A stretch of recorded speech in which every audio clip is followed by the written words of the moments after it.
कप्तान से बात करो, मैं नहीं छोड़ूंगा, कमेटी में लेके चलूंगा सब लोग और FIR कराऊंगा। आप लोग तमाशा निकल दो, ये लोग तो दलित समाज के आदमी तो मजाक कर रहे।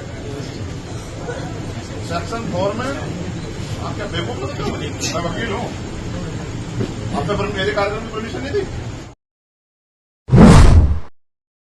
दोस्तों, Bhim army chief Azad Samaj party के राष्ट्रीय अध्यक्ष और नगीना के नवनिर्वाचित सांसद चंद्रशेखर आजाद के संबंधित इस वक्त की सबसे बड़ी खबर है। आपको बता दूं दोस्तों कि देखिए, हरियाणा में जो है विधानसभा के चुनाव हो रहे हैं और 5 तारीख को मतदान है और 8 तारीख को जो है 8 अक्टूबर को रिजल्ट आने वाले हैं। और इस कड़ी में आपको बता दूं कि चंद्रशेखर आजाद अलग अलग जो है अपने प्रत्याशियों के साथ और जिस पार्टी के साथ, आजाद समाज पार्टी का जिस पार्टी के साथ जो हरियाणा की पार्टी है JJP, जिसके राष्ट्रीय अध्यक्ष दुष्यंत चौटाला है, जो कि हरियाणा के पूर्व उप मुख्यमंत्री भी रह चुके हैं, उनके साथ जो है गठबंधन हुआ है। और आपको बता दूं कि हरियाणा में कुल जो है 90 विधानसभा की सीटें हैं, जिसमें 20 सीटों पर जो है चंद्रशेखर आजाद की पार्टी, जो आजाद समाज पार्टी, वो चुनाव लड़ रही है। और बाकी के जो शेष हैं उस पर दुष्यंत चौटाला की पार्टी JJP जो है चुनाव लड़ रही है। और दुष्यंत चौटाला और चंद्रशेखर आजाद मिलकर जो है हरियाणा में जो है एक नया गठबंधन तैयार किए हुए हैं और इसी गठबंधन के बैनर तले सभी लोग जो है घूम कर प्रचार कर रहे हैं और लोगों से वोट करने की अपील जो है इस गठबंधन को कर रहे हैं।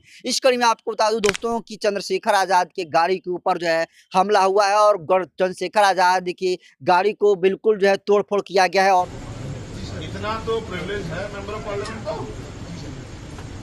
भाई उनका प्रोटोकॉल प्रमुख सचिव के बराबर तो है। तो मेरी सभा में तुम्हें से एक आदमी भी सुना नहीं दूंगा। क्या कर रहे थे लोग? अगर कोई नुकसान पहुंचा दे, कोई हमला कर दे, चुनावी समय चल रहा है, विरोधी तमाम तरह के प्रयास करे, कौन मदद करेगा? मैंने कप्तान से बात करो, मैं नहीं छोड़ूंगा, कमेटी में लेके चलूंगा सब लोग और FIR कराऊंगा। आप लोग तमाशा निकल दो, ये लोग तो दलित समाज के आदमी तो मजाक कर रहे। सेक्शन 4 में आप क्या बेवकूफ लगते हो? मैं वकील हूँ, आपने पर मेरे कार्यक्रम की परमिशन नहीं दी, फिर क्यों लापरवाही हुई है? किसने की जानबूझ के होता है? और दोस्तों, ये चंद्रशेखर आजाद के ऊपर जो गाड़ी के ऊपर हमला हुआ है, ऐसी बात नहीं कि पहली घटना है। आपको दोस्तों याद होगा कि चंद्रशेखर आजाद के ऊपर जो है उन्हीं के सहारनपुर जिला के देवबंद में उन पर गोलियां चली थी और उस हमले में चंद्रशेखर आजाद बाल बाल बचे थे। उसके बाद चंद्रशेखर आजाद पश्चिमी उत्तर प्रदेश के नगीना लोकसभा सीट से जब चुनाव लड़ रहे थे और जब चुनाव सरगर्मियां बिल्कुल जो है चरम सीमा पर थी, तो चंद्रशेखर आजाद के जो समर्थक थे, चंद्रशेखर आजाद की गाड़ी थी, उस पर भी जो है तोड़फोड़ करने का काम किया गया। लेकिन सबसे कमाल की बात यह है कि देखिए, चंद्रशेखर आजाद को Y+ सिक्योरिटी सुरक्षा जो है मिल गई है, फिर भी जो है चंद्रशेखर आजाद पर हो रहे हमले लगातार जो है कम नहीं हो रहे हैं, बल्कि कम होने के बजाय बढ़ते ही आ रहे हैं। जितने भी सुरक्षा सिक्योरिटी चंद्रशेखर आजाद को मिली है, उतने सुरक्षा सिक्योरिटी मिलने के बावजूद भी चंद्रशेखर आजाद की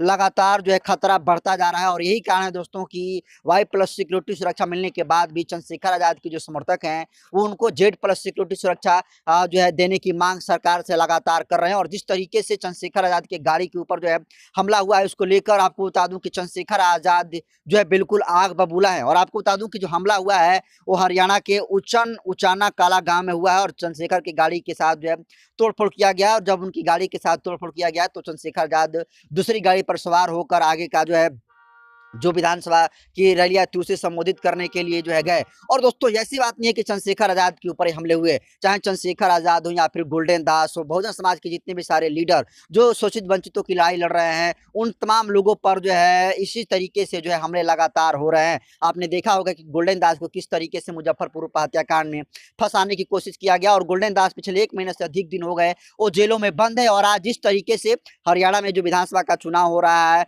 और चंद्रशेखर आजाद के साथ तीसरी बार जो है गाड़ी पर हमला हुआ है, इसमें चंद्रशेखर आजाद के बारे में कहा जा रहा है कि जिस तरीके से उन पर गोलियां चली, उनकी गाड़ी के साथ तोड़फोड़ जो है होता आ रहा और ये बहुत कह सकते हैं कि बड़ी घटना है। इसमें चंद्रशेखर आजाद हाथाहाथ नहीं हुए हैं, लेकिन जिस तरीके से के साथ उनकी गाड़ी के साथ तोड़फोड़ किया गया है, कहीं ना कहीं ये कहा जा रहा है कि चंद्रशेखर आजाद और जो दुष्यंत चौटाला का जो गठबंधन हुआ है हरियाणा में, यानी जो ASP और JJP का जो गठबंधन हुआ है, वो जो एक नए सिरे से लोगों को अपनी तरफ अट्रैक्ट कर रहा है। और यही वजह है कि जो उनके विरोधी है उनके गाड़ी पर हमला करके जो है उनके हौसलों को कम करने की कोशिश कर रहे हैं। लेकिन जिस तरीके से चुनाव की सरगर्मियां हरियाणा में तेज है और इस तरफ चंद्रशेखर आजाद के बाद उनके गाड़ी के ऊपर ये तीसरा हमला हुआ है, इसको आप कैसे देखते हैं? कमेंट कर दीजिए। बहुजन समाज के जितने सारे लीडर हैं उन पर एक के बाद जो है एक हमले हो रहे हैं, इसको आप कैसे देखते हैं कमेंट कर दीजिए। बहुत बहुत धन्यवाद।